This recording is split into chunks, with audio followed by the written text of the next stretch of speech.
महायुती सरकार नव्यानं सत्तेत आल्यावर माननीय मुख्यमंत्री श्री देवेंद्र फडणवीस यांनी निवडणुकांपूर्वी अधिक कार्यक्षम सरकार देऊन लोकांच्या समस्या सोडवण्याचं जे आश्वासन दिलं होतं त्याची पूर्ती करण्यासाठी सरकारच्या अखत्यारीत येणाऱ्या सर्व 48 विभागांसाठी 100 दिवसांचा एक धोरणात्मक कार्यक्रम हाती घेतला। यामध्ये अनेक योजना, विकासाची कामं आणि लोककल्याणकारी प्रकल्प मार्गी लावून लवकरात लवकर पूर्ण करण्यासाठी कृती आराखडा तयार केला। सर्व विभागातील 100 दिवसाच्या कामाचं भारतीय गुणवत्ता परिषदेकडून मूल्यमापन करण्यात आलं। नुकत्याच पार पडलेल्या महाराष्ट्र दिनाचं औचित्य साधून सरकारनं 100 दिवसांच्या कामाचा अहवाल प्रसिद्ध केला। यामध्ये 48 पैकी 12 विभागांनी 100% उद्दिष्ट पूर्ण केलं।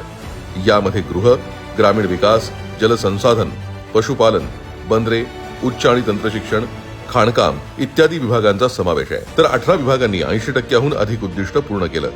10 विभागांनी ठरवलेल्या उद्दिष्टापैकी 60% ते 79% उद्दिष्ट पूर्ण केली, तर उर्वरित 8 विभागांनी 60%हून कमी उद्दिष्ट पूर्ण केली।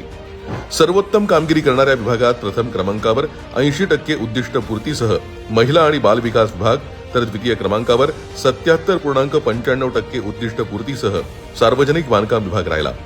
तृतीय क्रमांकावर 66.15% उद्दिष्ट पूर्ण करत कृषी विभाग, तर ग्राम विकास विभाग आणि परिवहन आणि बंदरे विभाग अनुक्रमे 63.85 आणि 61.28% उद्दिष्ट पूर्ण करत चौथ्या आणि 5व्या क्रमांकावर राहिले।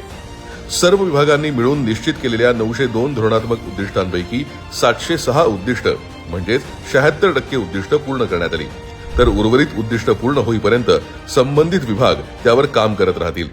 आधुनिक काळाच्या स्पर्धेत टिकायचं असेल तर सरकारी कामातील दिरंगाई इतिहास जमा करावी लागेल, हे जाणून माननीय मुख्यमंत्री देवेंद्रजी फडणवीस शासकीय यंत्रणेला अधिक जलद आणि पारदर्शक बनवतायत। महाराष्ट्राच्या शाश्वत विकासासाठी हे आवश्यक असं पाऊल आहे।